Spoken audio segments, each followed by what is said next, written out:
नमस्कार, सत्यदर्शन न्यूज मध्ये आपले स्वागत आहे. मी पायल शहा.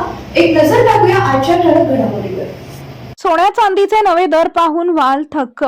जागतिक बाजारपेठेतील वाढता राजकीय तणाव तसेच कच्च्या तेलाच्या वाढत्या किमतींचा परिणाम आता सराफा बाजारात दिसून येतोय. सातत्यानं उलटापालट होत असलेल्या सराफा बाजारातील आजचे दर समोर आलेत. शुक्रवारी MCX वरील सोन्या चांदीच्या किमतीत थोडीशी घसरण दिसून आली. विशेष म्हणजे ही सलग तिसऱ्या सत्रातील घसरण आहे, पण डॉलर कमकुवत झाल्यामुळे दरात झालेली घसरण फार मोठी नव्हती. मल्टी कमोडिटी एक्सचेंजवर चांदीची किंमत 0.7% घसरून 2,66,001 रुपये प्रति किलो इतकी झाली.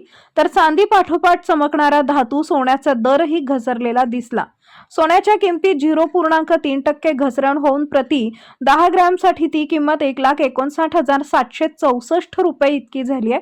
मात्र त्यानंतर सोन्याच्या दरात 97 रुपये तर चांदीचे दर 638 रुपयांनी वाढल्याचंही दिसून आलंय.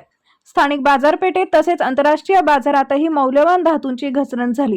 स्पॉट गोल्ड 0.4% घसरून 5,116 प्रति डॉलर औसवर व्यापार करतोय, तर स्पॉट सिल्वर 0.21% घसरून 84.72 डॉलर्स प्रति औसवर पोहोचलेत.